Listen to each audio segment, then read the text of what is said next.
अशी मस्त रवाळ दाणेदार आणि परफेक्ट रंग आलेली कुल्फी खायला कोणाला नाही आवडत. फक्त 1 लिटर दूध वापरलं आणि यामध्ये ना 12 या आकाराच्या दणदणीत कुल्फ्या तयार होतात तुम्हाला सांगते. आणि मार्केटमध्ये मिळतात ना त्यापेक्षा भारी होतात याची गॅरंटी मी तुम्हाला देते. नमस्कार, मी मधुराज रेसिपी फूडीमध्ये तुम्हा सर्वांचं खूप खूप खूप मनापासून स्वागत. रवाळ, रसरशीत, दाणेदार आणि आहा रंग येणारी आणि आहा चव येणारी कुल्फी आपण करणार आहोत. बहारदार ही कुल्फी तयार होते तुम्हाला सांगते. तर ही कुल्फी करण्याकरता सगळ्यात आधी इथे 1 लिटर फुल क्रीम दूध घेतलंय बघा. हे दूध आपल्याला गरम करून घ्यायचंय, त्यामुळे गॅस सुरू केलाय. आता यातलं 2 पळी दूध बाजूला काढते आणि हे दूध उरलेलं गरम करायला घेऊयात. आता दूध गरम करायला ठेवलेलं असतानाच यामध्ये केशरच्या काड्या घालूयात. स्वाद छान येतो. 10 ते 12 केशरच्या काड्या. आणि इथे मी सुका मेवा घेतला, ज्यामध्ये बारीक चिरलेलं काजू आणि बदाम आहे. हा देखील आत्ताच घालूयात, म्हणजे सुका मेवा देखील छान शिजतो दुधासोबत. तर हे मिसळायचं.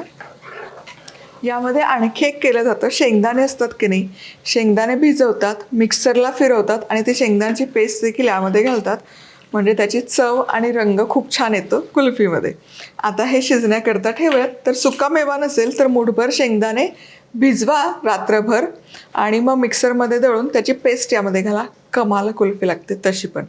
आता हे जे दूध आपण काढले त्याचं काय करायचं, आपल्या कुल्फीला छान रिचनेस यावा याकरता इथे 1 कप मिल्क पावडर घेतली आहे आणि त्यामध्ये बर्फाचे खडे जमा होऊ नये म्हणून 1 टेबलस्पून कॉर्नफ्लॉवर घेतलं.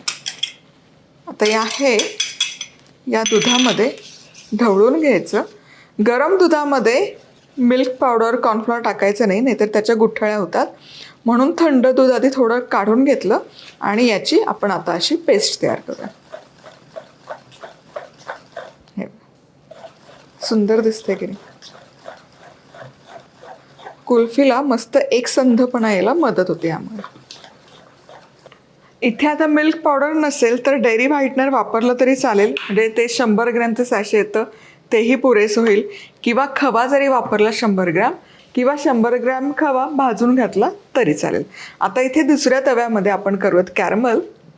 हे बघा, दूध गरम व्हायला सुरुवात झाली आहे आणि तोवर इथे बाजूला कॅरमल देखील करूयात.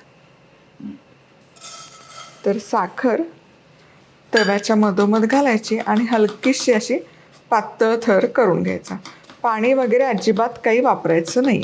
जसजशी उष्णता लागते तसतशी साखर विरघळायला सुरुवात होते. फक्त मंद आचेवर ठेवा. आणि पुन्हा एकदा सांगते, पाण्याचा अजिबात वापर करू नका. मंद आचेवर तवा ठेवा. जसजसं त्याला उष्णता लागत जाते तसतशी साखर विरघळते. मधासारखं रंगेल तिथपर्यंतच कॅरमल शिजवायचं. त्याच्या पुढे गेलं तर ते कडवट होतं. जेमतेम 5 मिनिटं झालीत बघा. साखर विरघळायला सुरुवात झाली आणि रंगही हलका हलका बदलायला सुरुवात झाली, म्हणजे मधासारखा रंग यायला सुरुवात झाली बघा साखरेला. वा वा वा, बहारदार. थोडासा आणखी गडद रंग येईपर्यंत आपण थांबूयात. जसतशी साखर शिजते तसतसे असे मस्त बुडबुडे यायला सुरुवात होते बघा. आणि फ्रॅक्शन ऑफ सेकंदमध्ये हे करपू शकतं, त्यामुळे इकडे तिकडे अजिबात जाऊ नका, लक्ष ठेवा. येस, आता साखर पूर्ण विरघळली नाही ना तरी चालेल, पण याला बघा हलकासा दाट गडद रंग यायला सुरुवात झाली.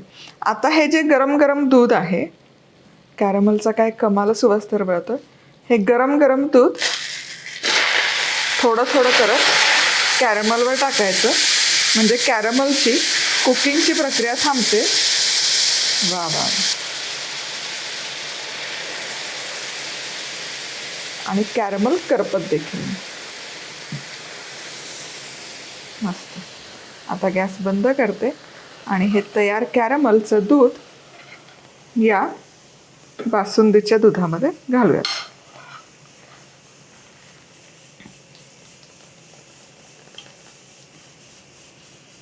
मिसळायचं. आणि तव्याला हे जे चिकटलेलं असतं ना, काळजी नका करू. जसजशी उष्णता लागते दुधाची तसतसे ते सुटतं, वाया नाही जात.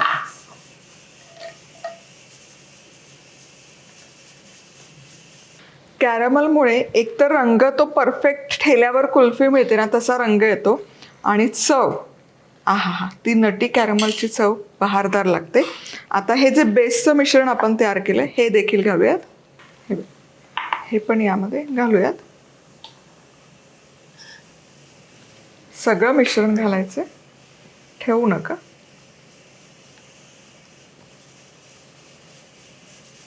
आणि हे मिसळून घेऊयात. त्यासोबतच यामध्ये पाव कप साखर देखील घालूयात. आता हे कॉर्नफ्लॉवर आणि मिल्क पावडरचं मिश्रण घातलं की 10 मिनिटं हे एकसंध करून घ्यायचं, शिजवून घ्यायचं, थांबायचं नाही. एकसारखं फक्त ढवळत शिजवा, नाहीतर काय होतं मिल्क पावडर बुडाशी चिकटू शकते. आता हे मिश्रण बरोबर 10 मिनिटं शिजवलं. आता यामध्ये बघा मस्त दाटसर झालं मिश्रण. जे कॅरमल होतं ते एकसंध झालंय, छान रवाळ पण टेक्स्चर आलंय जे आपण मिल्क पावडर घातली आहे त्याच्यामुळे, आणि दाटसर झाले. आणि जसं थंड होईल ना हे आणखी दाट व्हायला सुरुवात होणार. आता यामध्ये घालूयात वेलदोड्याची पूड आणि थोडेसे पिस्त्याचे काप. मिसळायचं. वा वा वा, वेलदोड्याची पूड घातली की काय कमाल सुवास तरवळला. बघा छान असं रवाळ टेक्स्चर आलंय आणि कमाल दिसतंय. आता हे जे मिश्रण आहे हे बासुंदी म्हणून देखील छान लागतं बरं. पण आता हे थंड करण्याकरता रूम टेम्परेचरवर ठेवूयात. बासुंदीचं मिश्रण पूर्ण थंड झालं बघा, आणि नादच करायचं नाही. कसलं दिसतंय बघा. म्हणजे हे असंच घेऊन वाटीभर घेऊन पुरी आणि बासुंदी म्हणून खाऊच शकतोच. आहा. आता हे कुल्फीचे साचे आहेत, या साच्यामध्ये हे भरून घ्यायचं.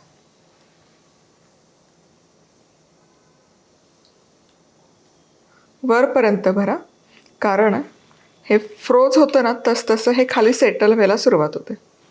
वा, या प्रमाणात 12 या आकाराची कुल्फी व्यवस्थित तयार होतात. काही कुल्फीचे साचे भरून झालेत, पण आहा, मटका कुल्फी खायला पण बहारदार लागते. मटक्यामध्ये पण भरते. टेक्स्चर बघा काय झालंय त्या कुल्फीच्या बेसचं. वा, चला आता हे सगळं जाईल डीप फ्रीजरला. रात्रभर किंवा किमान 10 ते 12 तास तरी फ्रीज करून घ्यायचं. इथे जवळपास आता 3 तास ही कुल्फी सेट करण्याकरता ठेवली, आणि बघा कुल्फी फर्म झाली आहे पण अजून पूर्ण सेट नाही झाली. आपण यामध्ये स्टिक्स रोवून नव्हत्या ठेवल्या. आता माझ्याकडे प्रॉपर आईस्क्रीम स्टिक नाही आहे, पण लाकडी चमचे होते, त्याचा पुढचा पोर्शन कट केला आणि यामध्ये खवते, जेणेकरून थोडीशी फर्म झाली पण कुल्फी. आता हे पुन्हा डीप फ्रीजरमध्ये ठेवणार, आणि आता हे उद्या चेक करूयात. चला, कुल्फी इथे छानपैकी रात्रभर सेट करून घेतलेली आहे. आहा, काय दिसतीये जबरदस्त, कमाल सेट होते. आणि तुम्हाला सांगते निघायलाही सोपी जाते. फक्त असं हलकंसं रब करायचं आणि सहज ती कुल्फी बाहेर येते. किंवा 30-40 सेकंद रूम टेम्परेचरवर ठेवायची आणि निघते. आहा हा, बघा मोल्डमधून काढल्यावर काय दिसतीये, परफेक्ट रवाळ, दाणेदार, आणि तो कॅरमलचा काय आहा हा रंग आलाय. हे बघा, हा सगळ्यात मोठा कुल्हड आहे, हा देखील भरला होता. छोटा कुल्हड, पण या आकाराच्या केल्या ना तर 12 कुल्फी व्यवस्थित तयार होतात. आणि तुम्हाला सांगते विकतची कुल्फी खायची तुम्ही विसराल, इतकी बहारदार होते. चला, कुल्फी पार्टी तर झालीच पाहिजे. सोपी रेसिपी दाखवली. 1 लिटर दुधामध्ये 12 कुल्फी होणार आहेत. आणखी काय हवं, हो की नाही? विकतचं सामान काही आणायची गरजही नाही. पुन्हा भेटूयात अशाच मस्त रेसिपीसोबत. तोवर मस्त राहा, खुश राहा, आनंदी राहा, सगळ्यात महत्त्वाचं खात राहा.